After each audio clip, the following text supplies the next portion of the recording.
Je vous salue tous dans le nom précieux de Jésus-Christ bien-aimé et j'espère que vous allez bien dans vos maisons et que vous continuez à désirer grandir dans la connaissance et acquérir la pensée de Dieu afin de continuer à marcher dans ses voies.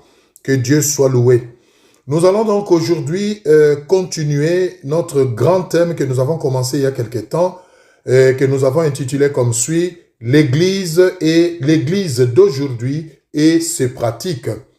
En un mot, au fait, nous sommes en train de voir au fait qu'aujourd'hui, beaucoup de pratiques, beaucoup de prédications, beaucoup de doctrines ont été mises dans l'Église alors que elles n'ont pas de fondement biblique et que les gens ne cherchaient plus à confronter ce qui s'est fait dans l'Église à la parole de Dieu pour en avoir le cœur net par rapport à la conformité. Et nous sommes en train de voir quelques-unes de ces pratiques. Nous avons commencé donc par voir la Sainte Seine, c'est quoi, comment elle doit se faire. Nous avons dernièrement parlé du mariage et du divorce. Comment est-ce que le Seigneur conçoit ces deux notions et qu'est-ce que la Bible dit et comment l'Église devait en parler. Et aujourd'hui, nous voulons voir un autre sujet, toujours parmi ces pratiques que certaines églises font sans trop savoir ce que ça signifie spirituellement. Nous voulons parler du lavage des pieds. Donc, notre sous-thème d'aujourd'hui, c'est le lavage de pieds. Certainement, vous avez déjà entendu parler des lavages de pieds. Mais c'est quoi les lavages des pieds? Qui a fait les lavages des pieds? Pourquoi il l'a fait? Qu'est-ce qu'il attend de l'Église par rapport à ces lavages des pieds? Voilà, quelle est la portée spirituelle des lavages des pieds? De quelle manière l'Église doit pratiquer les lavages des pieds aujourd'hui? Voilà un peu les choses qui vont constituer notre partage de cette fois-ci. Alors, notre texte de référence, je vais lire ça in extenso, c'est Jean 13, 1 à 17. Jean 13, 1 à 17, nous allons lire et nous allons rapidement développer la suite et nous allons terminer. C'est une longue lecture, je vous prie de la suivre vraiment avec attention parce que ça risque d'être le seul texte que nous allons lire et nous allons développer tous les différents aspects selon les différents versets. Avant la fête des Pâques, Jésus, sachant que son heure était venue de passer de ce monde au Père, et ayant aimé les siens qui étaient dans le monde, mit les combles à son amour pour eux. Pendant les soupers, alors que le diable avait déjà mis dans le cœur de Judas Iscariote, fils de Simon, le dessein de les livrer, Jésus qui savait que le Père avait remis toutes choses entre ses mains, qu'il était venu de Dieu et qu'il s'en allait à Dieu, s'éleva de table, ôta ses vêtements et prit un linge dont il s'est saigné. Ensuite, il versa de l'eau dans un bassin et il se mit à laver les pieds des disciples et à les essuyer avec le linge dont il était saint. Il vint donc à Simon-Pierre et Pierre lui dit, « Toi, Seigneur, tu me laves le pied ?» Jésus lui répondit, « Ce que je fais, tu ne les comprends pas maintenant, mais tu les comprendras bientôt. » Pierre lui dit, « Non, jamais tu ne me laveras le pied. » Jésus lui répondit, « Si je ne te lave, tu n'auras point de part avec moi. » Simon-Pierre lui dit, « Seigneur, non seulement les pieds, mais encore les mains et la tête. » Jésus lui dit, « Celui qui est baigné n'a besoin que de se laver le pied pour être entièrement pur. Et vous êtes purs, mais non pas tous, car il connaissait celui qui allait les livrer. C'est pourquoi il dit, vous n'êtes pas tous purs. » Après qu'il leur eut lavé les pieds et qu'il eut pris ses vêtements, il s'est remis à table et leur dit, « Comprenez-vous ce que je vous ai fait? Vous m'appelez maître et seigneur, et vous dites bien car je le suis. Si donc je vous ai lavé les pieds, moi le Seigneur et le Maître, vous devez aussi vous laver les pieds les uns aux autres, car je vous ai donné un exemple, afin que vous fassiez comme moi je vous ai fait. En vérité, je vous le dis, le serviteur n'est pas plus grand que son Seigneur, ni l'apôtre plus grand que celui qui l'a envoyé. Si vous savez ces choses, vous êtes heureux, pourvu que vous les pratiquiez. Pourvu que vous les pratiquiez. La parole du Seigneur bien-aimé, nous rendons grâce à Dieu. Alors, nous allons décortiquer ces textes selon que l'Esprit va nous inspirer pour comprendre la quintessence spirituelle, n'est-ce pas, de cet acte que Jésus a fait, qui est le lavage de pieds. Et notre prière est que l'Église, les serviteurs de Dieu, avec un peu d'humilité et d'honnêteté, comprennent cela et le fassent bien dans l'Église. Parce que nous voyons beaucoup de déviations, nous voyons beaucoup vraiment de dérapages par rapport à certaines pratiques bien qu'écrites dans la Bible, mais qu'on fait en désordre, et cela rend inefficace même ces actes parce que ce n'est pas fait conformément à la parole de Dieu. Le Seigneur Jésus, avant sa mort, en célébrant la Pâque, fit deux choses qu'il recommanda à l'Église de faire aussi. Suivez-moi très bien. La première chose, c'est la Sainte Seine, dont on a eu déjà à parler dans la première partie. La Sainte Seine. Qu'il recommanda de célébrer, de faire en sa mémoire. Écoutez-moi bien, peuple de Dieu. La seconde chose, c'est le lavage de pieds qu'il recommanda de même aux disciples, mais comme pratique à imiter. Vous saisissez la nuance. La différence, la dichotomie entre les deux recommandations est très capitale et vaut la peine d'être comprise pour éviter de tomber dans les habitudes et les usages auxquels l'Église d'aujourd'hui se livre. La Bible dit, concernant la Sainte Seine, faites ceci. Écoutez, faites ceci en mémoire de moi. Ça, c'est par rapport à la Sainte Seine. Quand Jésus, après, vous allez lire dans 1 Corinthiens 11, la Bible est claire, dans 1 Corinthiens, oui, les jours, car je vous ai enseigné ce qui m'a été révélé, les jours que Jésus fut arrêté, il prit le pain, il prit la coupe, ainsi de suite. Et à la fin, il dit, faites ceci en mémoire de moi. Ça, c'est concernant la Sainte Seine. Nous devons donc célébrer la Sainte Seine, c'est-à-dire manger le pain, qui est la chair de Jésus, et boire le vin, qui est le sang de Jésus, comme il l'a recommandé, comme il l'a fait lui-même pour nous rappeler, nous souvenir de la rédemption. Personne ne peut donner sa chair ni son sang pour la rédemption. Personne ne peut aller à la croix ou se faire crucifier pour la rédemption. C'est le Maître qui l'a fait et nous, par la foi, nous nous en souvenons et en réclamons le bienfait ou les profits. Ça, c'est la Sainte Seine. Nous devons nous souvenir de la Sainte Seine et en réclamer par la foi le vertu ou les bienfaits.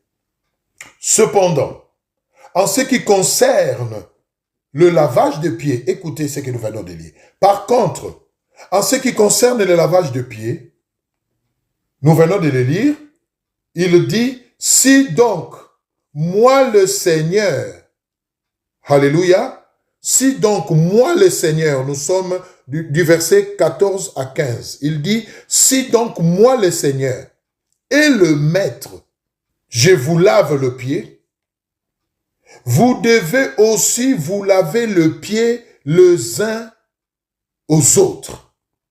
C'est le chapitre, le verset que nous venons de lire. Jean 13, 14 à 15. Oui. Jean 13, 14 à 15. Le Seigneur lui dit, si vous demandez, Jean 13, 14 à 15, nous venons de le lire, ça vaut quand même la peine qu'on puisse relire ça. Jean 13, 14 à 15. Je vais les trouver rapidement pour vous. Voilà. Si donc, je vous ai lavé les pieds, moi le Seigneur et le Maître, vous devez aussi vous laver les pieds les uns aux autres. Vous voyez? Car je vous ai donné un exemple afin que vous fassiez comme je vous ai fait. La parole de Dieu est claire. Donc, nous ne devons pas nous souvenir du lavage des pieds. Non. Comme de la Sainte Seine, non. Mais nous devons le faire. Nous devons faire le lavage de pieds. Il a dit, je vous ai donné un exemple pour que vous puissiez m'imiter, pour que vous puissiez le faire comme moi je le fais. Je vous ai lavé les pieds. Vous aussi, vous devez vous laver les pieds. C'est très important. Nous ne devons pas par la foi réclamer les vertus du lavage des pieds. Non. Mais nous devons le pratiquer car il est lui-même une vertu. C'est-à-dire le lavage de pieds en lui-même est une vertu. Nous devons vivre le lavage de pieds. Nous ne devons pas nous en souvenir. Nous devons le vivre. Nous devons le faire. La Sainte Seine, nous nous en souvenons parce que nous ne pouvons pas aller à la croix, nous crucifier pour sauver l'humanité. Jésus l'a déjà fait.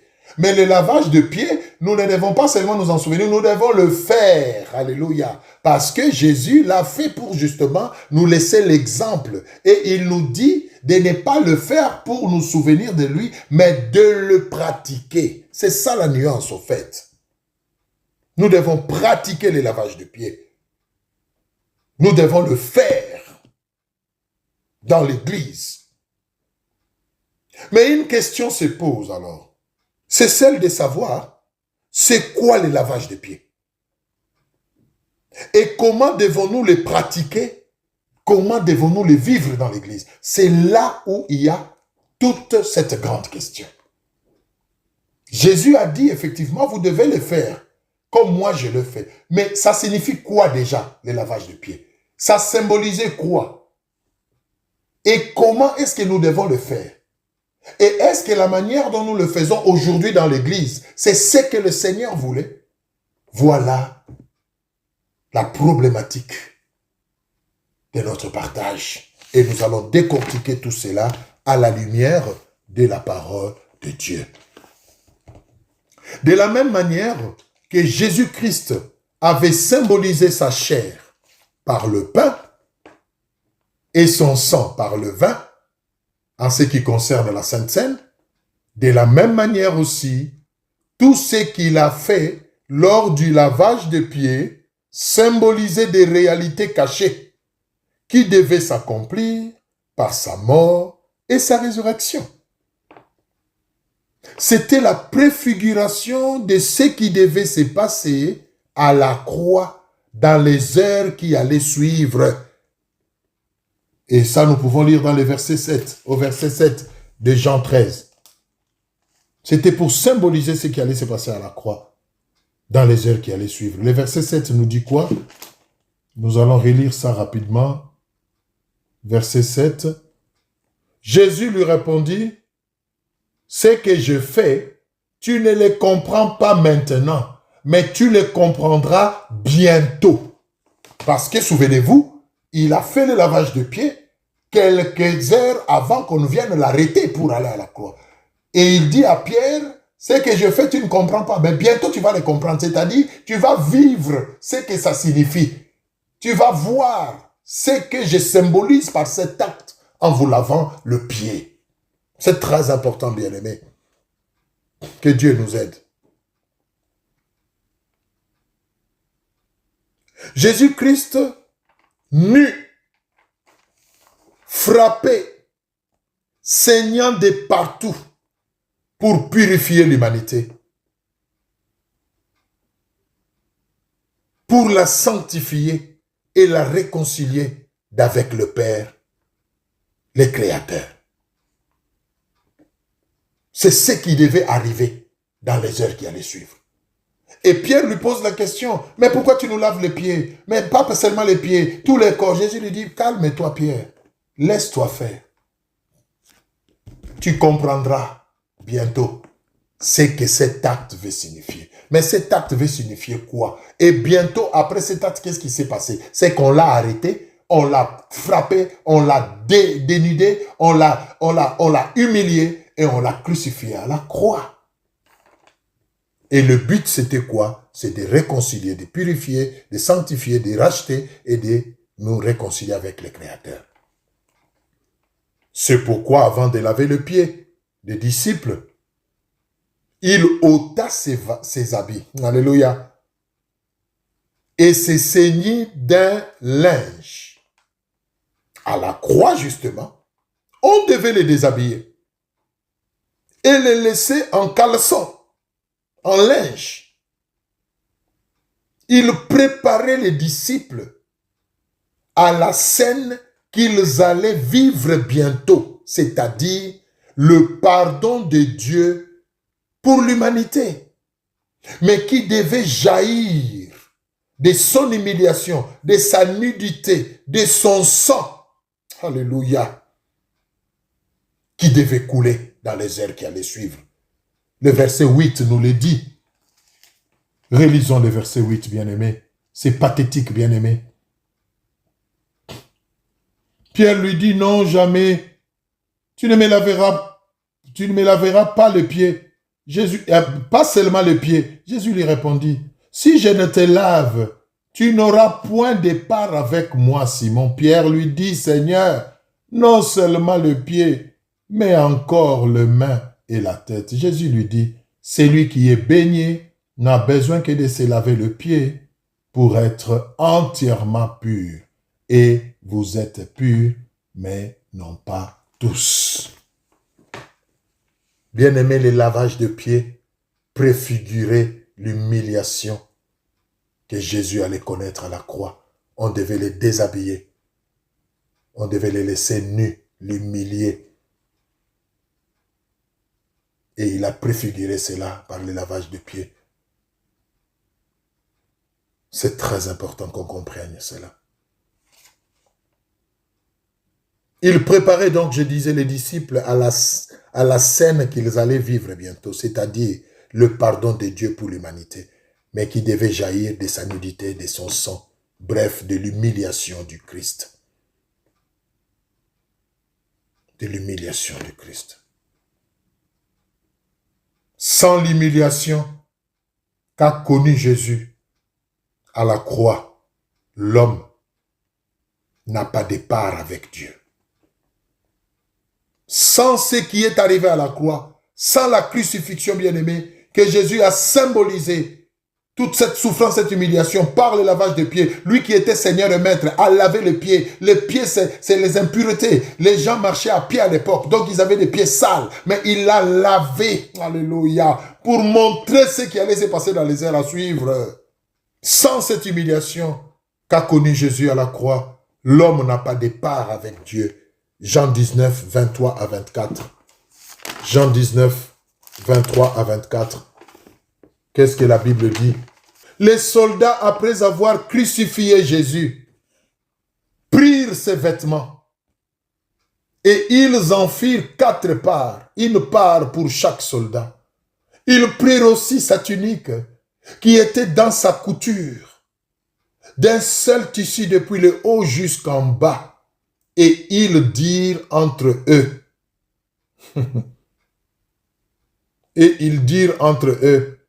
ne la déchirons pas, mais tirons au sort à qui elle sera. Cela arriva afin que s'accomplisse cette parole de l'Écriture. Ils se sont partagés mes vêtements et ont tiré au sort ma tunique. Voilà ce que firent les soldats. Bien-aimé, chaque acte que Jésus posait préfigurait quelque chose. Et le lavage de pieds particulièrement C'était la manière dont il allait être humilié à la croix. Et l'objectif de cette humiliation qui est la purification ou la sanctification ou le rachat de nos âmes. C'est très important, bien-aimés. Le verset 10, nous rentrons dans Jean 13, verset 10. Jésus lui dit, « Celui qui est baigné n'a besoin que de se laver les pieds pour être entièrement pur. Et vous êtes purs, mais non pas tous. » Non pas tous. Jésus s'est préparé à tout accomplir à la croix, c'est-à-dire à nous laver. Et après cela, étant déjà lavé, c'est-à-dire propre, pardonné, réconcilié avec Dieu, nous n'avons plus besoin de nous laver tous les corps, comme Pierre le réclamait. Lave-moi aussi, pas seulement les pieds, tous les corps. Non. À la croix, Jésus nous a lavés par sa mort et sa résurrection. Et parce qu'il nous a lavés, aujourd'hui, nous n'avons plus besoin d'être lavés, tous les corps. Juste le pied, c'est-à-dire confesser et obtenir le pardon par rapport à la souillure, au péché commis. C'est ça, le lavage des pieds. C'était la purification, c'était la sanctification. Et il a lavé seulement les pieds comme symbole. Il ne pouvait pas laver tous les corps parce qu'à la croix, c'est tous les corps qui allaient être lavés. Tous les péchés étaient partis. Mais le pied, parce qu'on marche encore sur cette terre, ça s'est sali. Et il a montré l'exemple. À la croix où je vais aller bientôt, je vais vous purifier. Mais souvenez-vous, pratiquez cela, demandez pardon à chaque fois que malgré ce que je vais faire à la croix, il vous arrivera de pécher, c'est-à-dire de salir vos pieds. Lavez-vous les pieds les uns les autres, c'est-à-dire pardonnez-vous, revenez à moi, confessez et je vous laverai. Et quand je vous aurai lavé de ces péchés commis, parce que vous êtes déjà lavé, alléluia, vous serez purifiés. Voilà ce que le Seigneur a voulu signifier par là. C'est très important, bien-aimés. Nous devons donc laver les pieds les uns aux autres. Cela veut dire que nous devons nous pardonner les uns les autres, porter les fardeaux les uns les autres. Nous ne devons pas garder des prisonniers dans notre cœur, garder le manque de pardon, la rancune dans notre cœur, la colère. Nous ne devons pas respirer la vengeance dans notre cœur, mais nous devons nous pardonner. Bien aimé, c'est laver les pieds, c'est se pardonner. Jésus a lavé les pieds des disciples pour dire que là où je vais aller souffrir maintenant, c'est pour vous donner le pardon. Je ne me souviendrai plus de vos péchés. Et à chaque fois qu'il vous arrivera des péchés, après que je sois crucifié, vous n'avez plus qu'à vous laver les pieds, c'est-à-dire à réclamer, alléluia, par la confession, ce que j'aurais fait à la croix, et vous serez d'office purifié de la tête aux pieds. Voilà pourquoi il a dit à Pierre, tu n'as pas besoin d'être lavé tout le corps, parce que celui qui s'est baigné n'a plus besoin de se laver si ce n'est le pied qu'il a sali en marchant. C'est profond, n'est-ce pas? Gloire au Seigneur. Gloire à Jésus. Se laver les pieds les uns les autres n'a donc rien à voir avec mettre de l'eau dans un grand bassin du haut de la chair et commencer à faire passer les fidèles les uns après les autres et à les laver les pieds physiques. Non. Non, bien-aimé. Moi, je suis scandalisé, je le vois aujourd'hui. Tout un culte où les pasteurs avec un grand bassin et une serviette, les disciples, chacun lève les chaussures et passe, il lave les pieds. Bien-aimé, ça, ce n'est pas comprendre les choses de Dieu. Ça, c'est vraiment être charnel. Cherchons la pensée de Dieu. Tout ce que Jésus a fait est significatif. Et tout ce qu'il a fait, ça symbolisait, ça cachait des vérités derrière. Cherchez à percer. Ne faites pas des choses automatiquement. Jésus a lavé les pieds. Aujourd'hui, il n'y a pas que les cultes d'aujourd'hui. Venez vous tous, je vais vous laver. Ce n'est pas ce que Jésus a dit. Et bien même, quand bien même qu'il a dit, vous allez faire comme moi je fais. Lavez-vous aussi les pieds. Bien aimé, cherchez la signification spirituelle. Ce n'était pas les pieds physiques qu'on doit venir laver. Non. C'était l'œuvre de la croix, où le sang allait nous purifier. Et les pieds, parce qu'ils marchent et qu'ils peuvent encore s'essuyer, nous devons laver les pieds, c'est-à-dire confesser, nous repentir et revenir à lui. C'était ça le sens. Donc, laver les pieds les uns les autres aujourd'hui, bien-aimés, c'est se pardonner, c'est de ne pas garder rancune, vengeance, non, colère contre les uns les autres, non. C'est ça, laver les pieds les uns les autres. Et l'Église doit laver les pieds, c'est-à-dire quoi? Enseigner au peuple la notion de pardon et les aider à vivre le pardon dans leur foyer, dans leur vie de chaque jour, partout par où ils sont. C'est ça, c'est laver les pieds. L'Église doit laver les pieds, c'est-à-dire enseigner le pardon. Pas les pieds physiques, bien-aimés. Si Dieu vous donne une grande église de 5000 membres, vous allez laver chacun à 2 pieds. Multipliez 5000 fois 2, ça fait combien? 10 000 pieds. Vous allez laver ces pieds. Bien-aimés, c'est une distraction. Ça, c'est vraiment passer à côté de la plaque. C'est spirituel. C'est le pardon. Regardez comment les gens se détruisent, se rongent à cause du manque de pardon dans leur cœur. Le mari ne pardonne pas à sa femme. La femme ne pardonne pas à son mari parce qu'il estime qu'il a été lésé. Les enfants gardent la colère et la vengeance dans les cœurs contre les parents. L'Église doit laver les pieds, c'est-à-dire leur enseigner la notion de pardon, leur montrer que Jésus-Christ nous a pardonné et nous aussi nous devons pardonner. C'est ça le lavage de pieds. Arrêtez de perdre le temps en lavant les pieds de tout le monde. Ce n'est pas ce que Jésus a voulu dire. C'est le pardon. Que Dieu nous aide. Ne faisons pas des choses pour les faire. Et vous, les brebis, ne vous laissez pas emporter. Moi, je ne donnerai pas mes pieds pour les laver.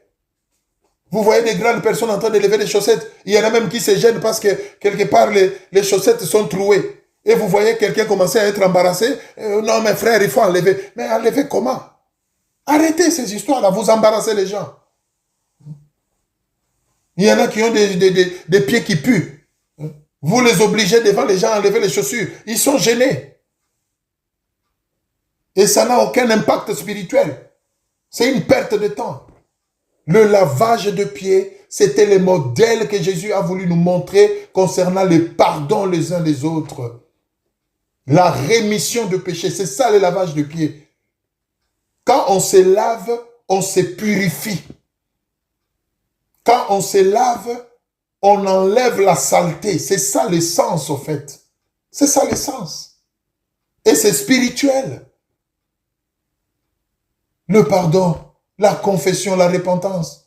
Enseignons aux gens à se repentir, à ne pas demeurer dans le péché. Enseignons aux gens à confesser leurs péchés. 1 Jean 1,9. Si tu confesses tes péchés, je suis juste bon pour te les pardonner. C'est ça, c'est laver le pied. Ce n'est pas le pied physique. Alléluia. Que Dieu nous aide. Que Dieu nous aide. Que Dieu nous aide. Et il y en a même qui sont allés très loin dans les églises. Lisez bien Jean 13. Pierre l'a dit. Seigneur, pas seulement les pieds, mais la tête et tous les corps. Allez, il y a des pasteurs. Ils mettent une tente dans l'église. Les gens passent les uns après les autres. Vous vous déshabillez et les pasteurs vous lavent. Quelle abomination! Toi, tu te mets à laver même les femmes d'autrui. Et tu te dis, c'est biblique. Dieu a dit, lavez-vous. Et même s'il faut se laver, Dieu a dit les pieds. Il n'a pas dit tous les corps. Est-ce que la Bible écrit ici que les disciples s'étaient déshabillés, sont restés à poil devant Jésus pour que Jésus les lave?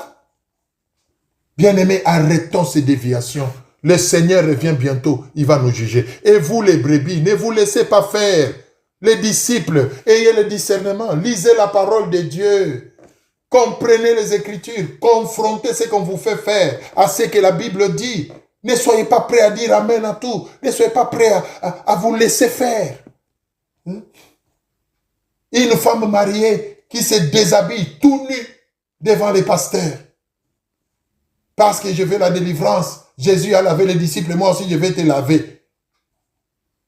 Et tu acceptes ça. Quelle ignorance. On vous manipule. La délivrance ne vient pas par l'eau qu'on vous lave. Là, c'est faux. Jésus a lavé les pieds pour signifier le pardon du péché. Et à la croix, il nous a lavé tous les corps. Le pied, c'est seulement parce que nous marchons, nous pouvons brancher et nous devons rentrer par la repentance, demander pardon. C'est ça le lavage de pieds. Mais il y en a qui ont fait des captifs.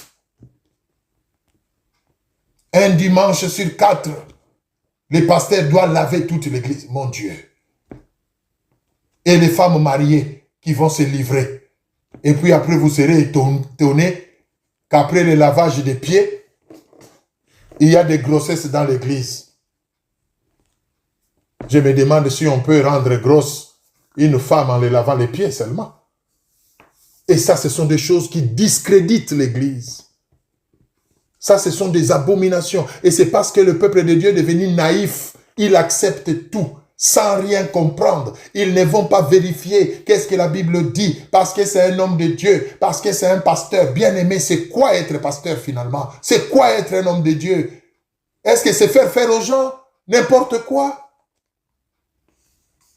Ressaisissez-vous. Ressaisissez-vous. Ne vous laissez pas faire. Ne vous laissez pas faire. Que Dieu nous aide. Enseignez à l'Église la notion de pardon. Bien aimé, le manque de pardon détruit les gens. Le manque de pardon ronge à petit feu celui qui ne pardonne pas.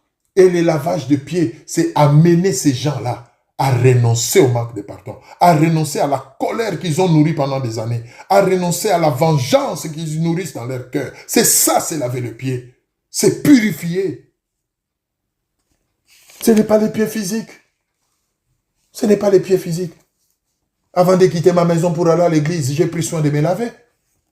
Et vous allez encore m'enlever mes chaussures pour me laver à nouveau mes pieds. Non, je les ai déjà lavés chez moi. Laissez-moi tranquille. Laissez-moi tranquille. Et respectez quand même les gens. Respectez les gens, bien-aimés. Que Dieu nous aide. Vraiment que Dieu nous aide. Les lavages de pieds, c'était une image, c'était une préfiguration de la sanctification que Jésus allait nous accorder à la croix. La Bible dit qu'il a enlevé son vêtement pour signifier qu'à la croix, on allait me déshabiller. Et il a lavé les pieds, il les a essuyés pour qu'ils soient propres. C'était pour signifier que le sang allait couler. Il allait vous laver de tous vos péchés et que vous allez être réconciliés avec Dieu. Et qu'après cela, s'il vous arrivait de broncher parce que vous êtes encore sur cette terre, c'est ça le symbole des pieds, vous marchez encore sur la terre, ça peut arriver que les pieds soient sales. Alors, lavez-vous seulement le pied parce que vous êtes déjà pur par ce que moi je veux faire. C'est ça le lavage des pieds.